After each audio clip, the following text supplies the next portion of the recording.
relación al marco lógico, ¿no? Habíamos visto en temas precedentes un marco introductorio con relación al marco lógico. Ahora vamos a un poco profundizar algunos aspectos relacionados. Y dice, ¿qué pasa cuando un proyecto de comunicación no sabe a dónde va? Bueno, ¿qué es lo que usualmente sucede? Los equipos no hacen cosas, gastan recursos, al final no se puede demostrar si algo cambió. Es decir, se producen materiales, se publican contenidos, se cumplen cronogramas, de manera que no hay una evidencia de que algo se ha mejorado, ¿no? Y el problema a veces no es el esfuerzo, sino más bien la orientación, porque el equipo nunca ha definido qué debe cambiar, tampoco puede saber si lo ha logrado. Por eso, sin una estructura lógica explícita, el proyecto no tiene cómo evaluarse, no tiene una manera de evaluarse a sí mismo, ¿no? Es decir, no establece de antemano qué va a ocurrir y parece, al parecer, cuando un proyecto tiene este tipo de malas planificaciones, cualquier resultado puede ser válido, ¿no? O inválido según algún criterio que se pueda producir después, ¿no? Entonces, eso repercute, pues, una gran dificultad en el sentido de la planificación. Entonces, la pregunta no es qué vamos a hacer, sino qué debe cambiar y qué es lo que haremos que realmente producirá ese cambio. En ese sentido, la matriz del marco lógico es justamente la herramienta que nos va a obligar a responder estas preguntas, ¿no? Es decir, responderla en orden, bajo un criterio y bajo una lógica en la cual obviamente nos den acciones de planificación bajo una lógica que luego posteriormente se va a verificar. Luego decimos, la matriz no es un formulario, ¿no? A veces se suele pensar que la matriz es un formulario en el cual nosotros vamos a establecer una decisión metodológica, ¿no? Bueno, al final nosotros se considera que el mala matriz justamente no ha nacido a partir de esa lógica, ¿no? De convertirla, digamos, en un formulario propiamente dicho, sino más bien surgió como parte de la cooperación internacional para resolver problemas reales, es decir, proyectos que se ejecutaban sin medir resultados. No sirven para que un financiador, o sea, no es el propósito principal para que un financiador satisfaga sus necesidades de control, sino más bien para que el equipo tenga un mapa conceptual del proyecto. Es decir, a partir justamente de este proceso de la construcción de la matriz en la comprensión compartida del proyecto, bueno, prácticamente nosotros tenemos como resultado que nadie vuelva a consultar en el proyecto respecto de lo que significa la planificación. Es decir, se convierte o se transforma en una brújula, ¿no? A través de lo cual nosotros podemos posteriormente orientar nuestras acciones obviamente relacionadas con el proceso de planificación. Cuando se construye bien, responde a tres preguntas, ¿no? Las preguntas claves, que son qué, para qué y cómo se sabrá si funcionó realmente, ¿no? Entonces, justamente en la siguiente diapositiva tenemos o exploramos el principio central. Los proyectos justamente operan en diferentes niveles de causalidad, ¿ya? ¿Qué significa eso? Significa fundamentalmente que con lo que el proyecto hace va a producir resultados inmediatos, ¿no? ¿En qué sentido? En que justamente los resultados más cercanos al trabajo del equipo y los más fáciles de medir van a depender directamente de lo que el equipo hace. Y estos resultados acumulados van a producir justamente cambios en la situación de la audiencia. ¿Qué significa eso? Significa que un salto entre tener un proyecto comunicacional y que ese producto transforme del proyecto conocimientos, actitudes o comportamientos, va a constituirse en que en el punto más crítico de la cadena causal. Y es por donde los proyectos a veces fallan porque asumen que la producción equivale al impacto y no necesariamente es así. De esta manera, cada eslabón de esta cadena tiene un nivel distinto de abstracción, ¿ya? Sobre las actividades del equipo que obviamente en algunos casos y en algunos aspectos relacionados con esta cadena, tiene un control total del equipo, ¿no? Sobre estos cambios justamente la audiencia tiene una influencia, pero no necesariamente control. Y sobre las transformaciones amplias, tiene apenas una contribución directa. Hay que entender bastante bien esta gradación, que a veces es justamente lo que impide tener que bueno, los compromisos en el sentido de cumplimiento puedan lograrse efectivamente. A partir de esto, justamente tenemos 4 niveles en la matriz. En la matriz me refiero del marco lógico, ¿no? En la arquitectura general. En el cuadro que ustedes observan, justamente vamos viendo o observando desde la causalidad hasta la pertinencia, ¿no? Por ejemplo, tenemos en el nivel superior el fin, luego le sigue el propósito, luego los componentes y luego las actividades, cada una con una actividad de descripción concreta. Por ejemplo, en el caso del fin, es el objetivo de desarrollo amplio, el propósito, el cambio concreto que buscamos en el grupo de beneficiario, en los componentes entregables que el proyecto va a producir y finalmente las actividades, ¿no? Que son las que va a ejecutar el equipo para que pueda desarrollar sus actividades correspondientes. Entonces, perdón, como observamos, prácticamente esta matriz produce componentes, estos componentes van a producir el propósito al final va a contribuir al fin, ¿no es verdad? Y si lo leemos desde abajo o hacia abajo, el fin va a justificar el propósito va a justificar los componentes van a justificar las actividades. Es decir, es una cadena que se sostiene lo leamos desde arriba o lo leamos desde abajo. Se sostiene porque el problema justamente debe tener un diseño lógico. ¿Ya? Esto hemos hablado en los temas precedentes, hemos hecho en la parte introductoria, ¿no? Entonces ahora justamente estamos llevando los puntos operacionalizables, ¿no? Que es la parte justamente ya operativa del desarrollo de los proyectos. Bueno, bueno, esto ya hemos leído las lecturas de la matriz. Vamos a ver un poco lo relacionado con lo que significa algunos de los componentes que están ahí inmersos dentro de lo que significa el proyecto. Por ejemplo, rápidamente, el fin. El fin describe el objetivo del desarrollo amplio en el que el proyecto contribuye. ¿Esto qué significa? Esto significa que a partir justamente de esa contribución, eh, si la audiencia lo recibiera, las condiciones materiales permitirían pues un cambio de comportamiento, ¿no? Y es un aspecto fundamental que hay que distinguir es entre la contribución y el logro, que no es semántica, ¿no? Sino más bien se constituye en una declaración nuestra sobre el alcance real de la intervención. El proyecto de esta manera no controla el fin porque depende de otros actores, otras iniciativas y condiciones del contexto. Esto también habíamos mencionado, ¿no es verdad? Cuando nos planteamos un fin, vamos a tener que también trabajar sobre la base de lo que significa los supuestos, ¿no? Ahora, no hay que confundir el fin del propósito con lo que significa la producción de compromisos que ningún proyecto puede cumplir.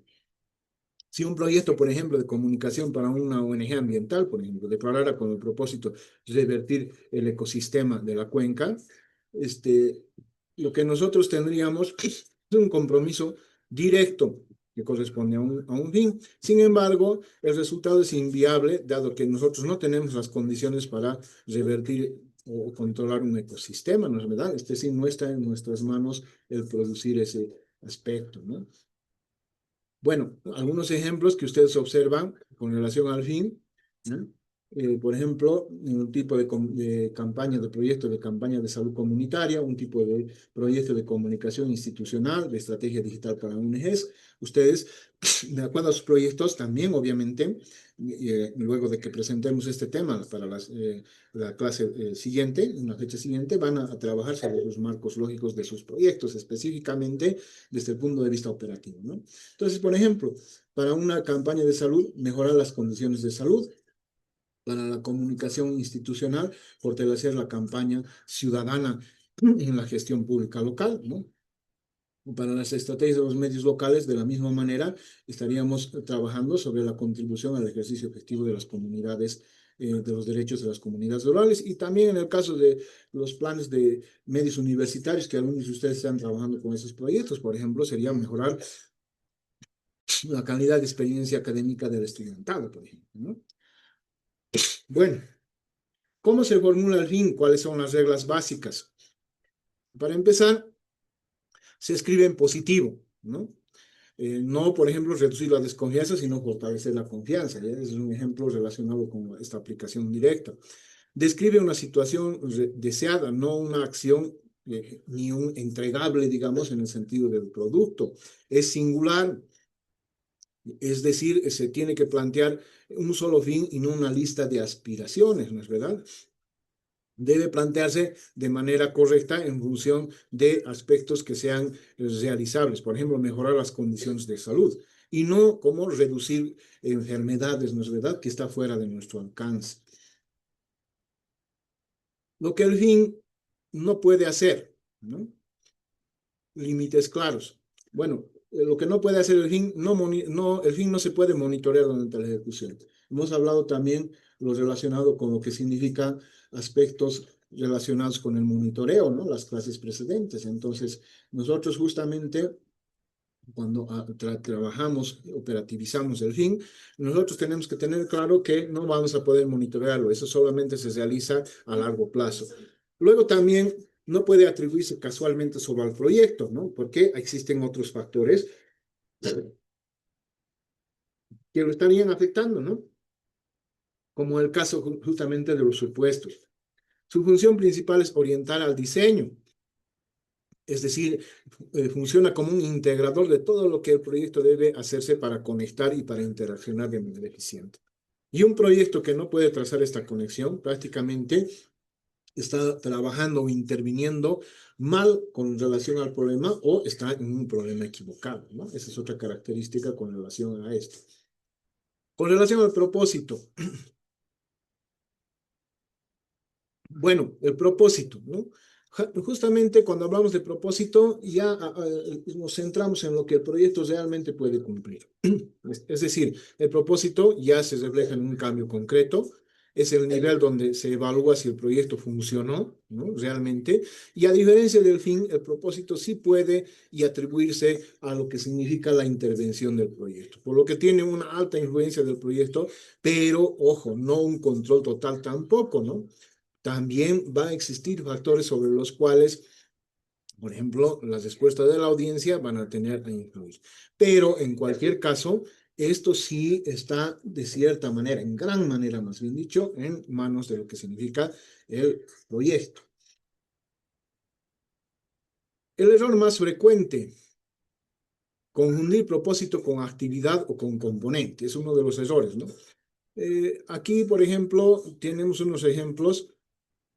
Capacitar a 50 comunicadores en redes sociales es una actividad, no un propósito, ¿no? Producir una campaña de salud es un componente, no un propósito. Contribuir al desarrollo comunicacional es un fin, no un propósito. En este caso, el propósito describe qué cambia en las personas o en la institución, no lo que hace el equipo, ¿ya? Esa es la regla de oro para verificar si un propósito está bien formulado. Si el enunciado tiene como sujeto al equipo o al proyecto, está describiendo una acción. Si tiene como sujeto a la audiencia o a la institución beneficiaria, entonces está describiendo un cambio.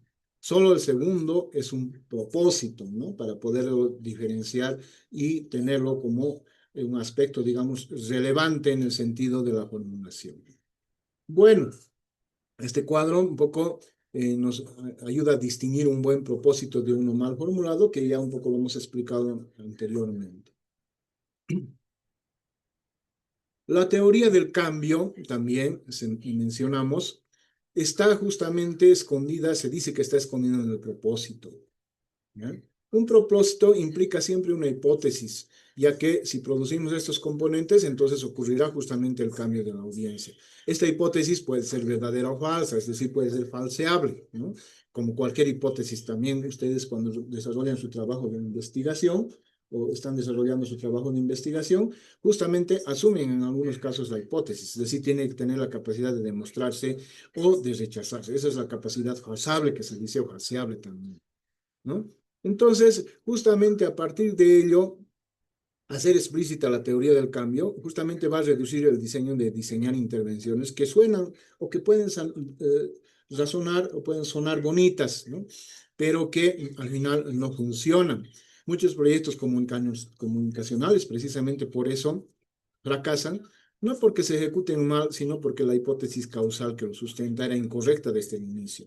Entonces, discutir esta hipótesis durante la formulación con datos del diagnóstico sobre la mesa es justamente la forma más eficiente de detectar este problema antes de que nos cueste recursos, nos cueste tiempo o al final la justificación misma del proyecto, ¿no?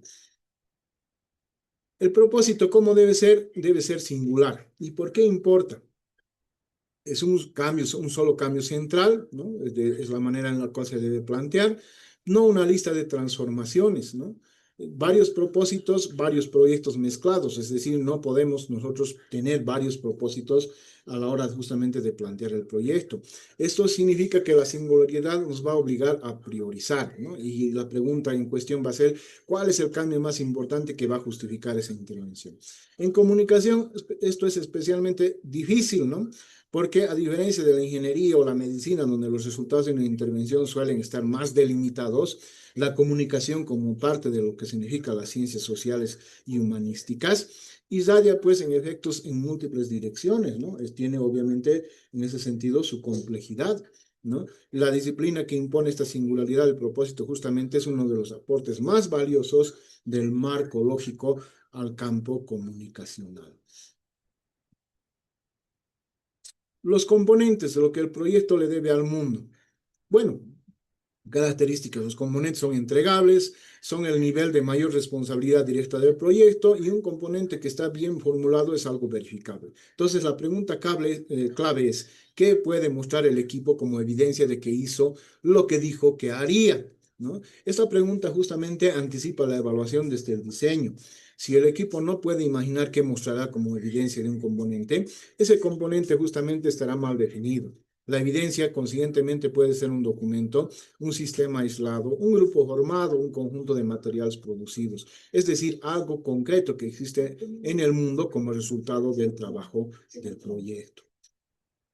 Bueno, aquí hay algunos ejemplos que por favor, bueno, este tema justamente también está en la plataforma, ¿ya? Así que muchos de estos materiales, por favor, lo van a también ustedes estudiar con más detalle, ¿ya? En esta tabla estamos mostrando algunos ejemplos correspondientes, ¿ya? Ya les he explicado en algunos de estos casos. La pregunta que los componentes deben responder es justamente por qué producir exactamente estos componentes es suficiente para lograr el propósito, ¿no?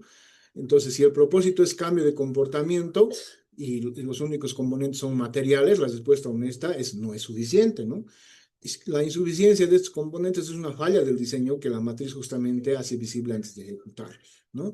Eso significa justamente que este es uno de los valores más prácticos del marco lógico. Obliga a confrontar la pregunta de suficiencia durante la formulación, cuando todavía es posible rediseñar sin costo, ¿no? El peor pecado que podemos hacer es intentar rediseñar cuando ya hemos ejecutado, ¿no? Un proyecto.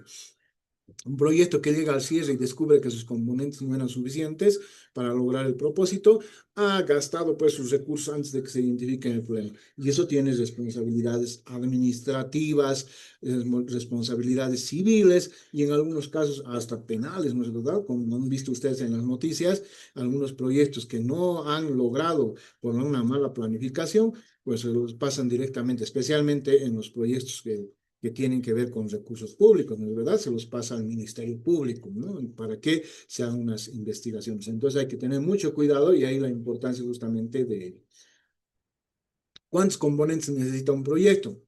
Bueno, entre 3 y 5 componentes se dice que es la estructura más manejable. Menos de 3 está incompleto, más de 5 abarcamos demasiado, ¿no? La estructura típica de los componentes puede ser como la fórmula que están viendo: diagnóstico, producción, difusión, fortalecimiento de capacidades y monitoreo y evaluación. Esos serían, digamos, los componentes mínimos, pero obviamente sujeto al análisis que nosotros tenemos. Las actividades donde el proyecto se convierte en trabajo real. ¿Qué son las actividades? Las actividades son las acciones concretas que el equipo va a ejecutar para producir cada componente, ¿ya? Es decir, son el único nivel que el proyecto tiene un control total. Depende exclusivamente esta vez de la capacidad del equipo. No describen cambios ni productos terminados y su formulación correcta alimenta directamente el cronograma y el presupuesto del proyecto. Y ahí justamente la importancia de que cada actividad tiene una duración, un responsable, un costo. Una actividad mal definida va a producir un ítem de cronograma ambiguo y un costo imposible de estimar con precisión. Por eso la calidad de la formulación de actividades va a tener un impacto directo sobre la viabilidad del plan operativo y la confiabilidad del presupuesto. Verbos, ¿no? La formulación de verbos, esto también ya hemos hablado, lo vamos a hacer rápidamente. Siempre los verbos correctos van a tender hacia algo realizable y en verbo infinitivo, ¿no? Los incorrectos son mucho más grandes y mucho más indefinidos, por ejemplo, garantizar, asegurar, ¿no? Que son, obviamente, en este caso, verbos que nos denotan actividades bastante complejas, ¿no? Entonces hay que utilizar en la forma y en la función que sea más adecuada a nuestros proyectos. Bueno, actividades y componentes, cómo no hay que confundirlos, ¿no? Aquí justamente en este cuadro vemos que los componentes y sus actividades no son lo mismo, algunas veces se tiende a confundir, ¿no? Por ejemplo, la campaña multicanal difundida diseña mensajes claves, las actividades son producir guiones, grabar cuñas radiales, afiches, etcétera. La red de promotores activa diseñan módulos de capacitación, talleres, etcétera. Es decir, sus actividades son bastante concretas y están enfocadas directamente al componente. Consiguientemente, no son lo mismo que los componentes. ¿Cuántas actividades debe tener un componente? ¿Ya? Generalmente lo deseable es entre 4 y 8. Menos de 4 está subdefinido. Más de 8 es muy complejo, ¿no? Entonces la matriz muestra justamente las actividades en su mayor nivel de agregación. Y el plan operativo obviamente es el que va a desglosar más y el que obviamente también va a definir el alcance, ¿no? Pero usualmente, otra vez la recomendación, no conviene complicarse demasiado la vida en este sentido. Los supuestos, ahora hemos hablado también de los supuestos y volvemos a este punto, ¿no? Dice la honestidad que protege al proyecto. Condiciones del contexto que deben mantenerse se formulan en positivo. Esto ya rápidamente lo voy a decir porque hemos hablado también ya en la parte de los enfoques y de la teoría, hemos hablado, ¿no? Sin supuestos explícitos, el proyecto asume implícitamente que el contexto es perfectamente favorable y ya hemos analizado bastante y harto suficiente en clases de que no es así. Hay condiciones sobre las cuales deben existir para que nosotros podamos realizar. Recuerdo que habíamos hablado sobre los bloqueos, por ejemplo, ¿verdad? Eso está fuera de nuestro alcance. Y si un proyecto tiene que ver con viajes, desplazamientos, un bloqueo prácticamente es un supuesto que va a justificar en el futuro la imposibilidad de alguna actividad, ¿no? Entonces, los supuestos son el riesgo de proyectos reconocidos desde la formulación y no descubiertos durante la ejecución. Eso es importante. No debemos plantear los supuestos después de que se ha ejecutado el proyecto. Sería un error terrible. ¿Dónde van los supuestos? En la lógica de la matriz, más o menos la cadena, bueno, también hemos explicado, pero reiteramos un poco la parte operativa. La cadena causal no funciona sola. Actividades más supuestos nos producen componentes producidos. Componentes más supuestos, propósito logrado. Propósito más supuestos, contribución al fin. Es decir, miren ustedes, en cada una de la cadena causal, los supuestos tienen que estar presentes. Por eso dice un supuesto muy incierto o con alto impacto, no es un supuesto y se transforma en riesgo. Recuerdo que en alguna de las clases habíamos dicho cuál es la diferencia entre un supuesto y un riesgo, ¿no? Y justamente cuando ya tenemos un riesgo inminente, tenemos que plantear la reconducción, reformulación y mejor aún si lo identificamos antes, debe atenderse en la fase del diseño. Los indicadores, cómo la matriz se convierte en un compromiso medible. Bueno, cada nivel de la matriz debe tener al menos un indicador, ¿ya? Que permita verificar si se está logrando. El indicador del fin, por ejemplo, mide cambios de largo plazo en un contexto más amplio y el del propósito va a medir el cambio en el grupo beneficiario al cierre del proyecto. Consiguientemente, los indicadores de componentes van a verificar la producción de los productos entregables. Los de actividades van a verificar la ejecución, ¿no? La evaluación. Entonces, los indicadores de componente generalmente son cuantitativos y directos, ¿no? Por ejemplo, el número de materiales producidos, número de personas capacitadas, número de sesiones realizadas, número de talleres. Los indicadores de actividad son más operativos, ¿no? Fechas de cumplimiento, porcentaje de avance, hitos alcanzados. Entonces, juntos van a conformar el sistema de seguimiento que van a permitir también detectar problemas antes de que se afecten el propósito. En los temas subsiguientes vamos a detallar y vamos a trabajar sobre los indicadores de sus proyectos, ¿no? Un indicador te dice que también es una prueba de que el objetivo está bien formulado, ¿ya? Es decir, por ejemplo, aquí tenemos algunos casos contribuir al desarrollo comunicacional, no es un indicador. En cambio, si lo ponemos, el 60% de los hogares practica al menos 2 medidas preventivas al final del proyecto, sí se constituye un indicador, porque justamente nos da elementos suficientes para medir, como la encuesta de comportamiento. Entonces, pensar el indicador mientras se formula el objetivo es una prueba de calidad del diseño. Si no se puede formular un indicador verificable, entonces estamos planteando un propósito que estaría mal escrito. Bueno, aquí en este cuadro ya lo hemos explicado, lo voy a solamente pasar. Ya hay un ejemplo, lo tienen en el texto para más o menos verificar lo que hemos dicho anteriormente, pero ahora sistematizado en este cuadro. Bueno, el error que más cuesta, ¿no? Uno de los errores más peligrosos, una matriz sin coherencia interna. O sea, es decir, un propósito incorrecto, componentes insuficientes. El proyecto justamente va a hacer que las cosas salgan mal y no va a lograr el cambio. Componentes bien formulados y un propósito vago, el proyecto no va a poder evaluarse al cierre. Una matriz sin supuestos va a asumir que el contexto siempre será favorable, así esta suposición casi nunca se cumple. Entonces, en todos los casos vemos que la coherencia interna no se evalúa por nivel, sino se evalúa como sistema, ¿no? Y en las dos direcciones de lectura que justamente habíamos visto anteriormente. Cada nivel puede estar bien formulado individualmente y la matriz puede tener igualmente una falla de coherencia en las relaciones entre niveles. La prueba definitiva es siempre sistemática y lo que hay que preguntarnos en este caso es, ¿la cadena causal sostiene la lectura? De arriba y hacia abajo, como hemos hecho en la lectura de la matriz. La cadena de pertinencia va a sostener la lectura en la otra dirección. Entonces son preguntas importantísimas que tenemos que tomar en cuenta. 3 preguntas para verificar que una matriz esté adecuadamente presentada y obviamente con los elementos de verificación. Estas son preguntas claves. Si ejecutamos todas las actividades planificadas, ¿produciremos efectivamente los componentes declarados? Primera pregunta.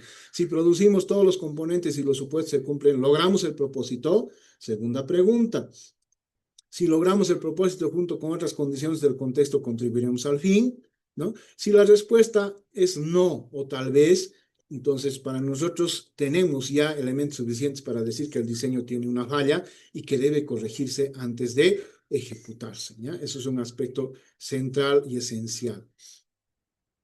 Bueno, síntesis, ya un poco como síntesis de todo lo que hemos presentado ahora. Las decisiones que definen una buena matriz de marco lógico, ¿no? Recomendaciones finales. Fin, debemos ser honestos sobre lo que el proyecto puede y no puede lograr por sí solo. Propósito, formular el cambio real que se compromete a producir en singular y en positivo, eso que hemos justamente mencionado anteriormente. Ahora estamos haciendo como que el resumen síntesis de eso, ¿no? Componentes, identificar los entregables cuya suma sea suficiente para lograr el propósito. Y actividades, describir acciones verificables con verbos concretos que alimenten el cronograma y presupuesto. Supuestos, reconocer explícitamente qué condiciones del contexto deben mantenerse para que la cadena funcione y de esta manera una matriz bien construida, justamente, no necesariamente, bueno, al final lo que deseable es que garanticemos el éxito, pero muchas veces por los supuestos podemos tener las fallas, pero por lo menos vamos a hacer visible desde el inicio dónde puede estar fallando el proyecto, si tenemos obviamente, si consideramos esos elementos, ¿no es verdad? Entonces esa visibilidad anticipada es pues el valor central del marco lógico. No elimina la incertidumbre, la va a gestionar, no va a asegurar el resultado en el sentido de que logremos y nos comprometamos, sino lo va a hacer perseguible con rigor y no va a reemplazar la creatividad comunicacional, ¿no? La ancla en una lógica que puedes rendir cuentas ante la realidad, justamente es esa creatividad que nosotros vamos a poder establecer a partir de esta planificación. Bueno, este es el tema con relación al marco lógico.